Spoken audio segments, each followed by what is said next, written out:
Omukulembeze w'ekisinde ky'ebyobufuzi ki Democratic Alliance Mathias Mpuuga Nsamba avuddeyo n'avumirira effujjo n'okutyobola eddembe ly'obuntu ebyolekedde mu kaluuko okujjuza ekifo ky'omubaka wa Kawempe ey'Omumambuka okwabaddewo olunaku olw'eggulo abantu ne bayisibwa ng'ekyokuttale nga kw'otadde ne bannamawulire. Omukulu Ssemaka n'omukwata n'omwambula n'omuyuliza engoye kubanga oyagala kalulu eyo ensi eba tevanga mu Stone Age. Tufunamu omukulembeze tulina okuba gwetemyeko omutwe olwo omukulembeze azuuke eyo nsi yabagwagwa. Bw'abadde mu lukuŋŋaana olutuuziddwa ku kitebe kya Democratic Alliance Namirembe ng'ayogerako n'abakunzi b'ekisinde kino okuva mu bitundu by'eggwanga eby'enjawulo ategeeza nti ebyolekedde mu kulonda kw'e Kawempe biragira ddala nti abantu abamu beeyisa ng'abatali bagunjufu. A bad exposure of how divisive, how inconsequential politics can become,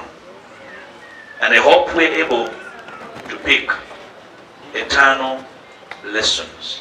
Ono agamba nti gavumenti esaanye okubaako ne kyekola okulaba ng'ebikolwa nga bino tebiddamu kweyolekera abantu bonna kuba bisiiga ekifaananyi ekibi eri eggwanga lyattu Uganda. Ono ategeeza nti ke kaseera okutunuulira eggwanga bwe liri kati bw'ogerageranya n'emyaka gy'enkaaga wamu n'okulowooza ennyo okuba bwe twagala eggwanga lyaffe okuba mu biseera ebijja.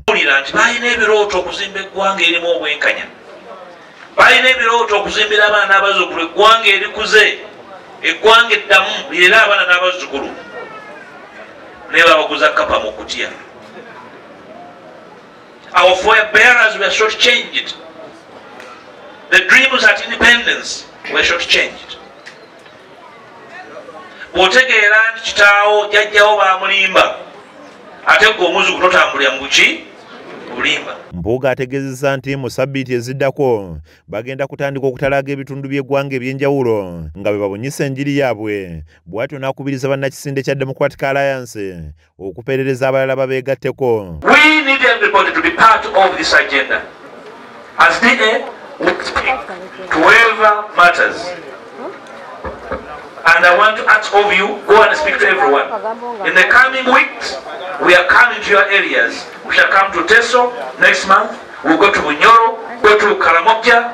We shall be in West Nile for the sake of this, our motherland. Omwogezi w'ekisinde kino era ng'aliko omubaka wa Lubaga ey'Omumaserengeta agugumbudde abali ku ludda oluvuganya gavumenti abawakanya enteekateeka y'omukulembeze w'ekisinde kino Mpuuga ng'agamba nti balinga abataagala nkyukakyuka mu ggwanga Uganda.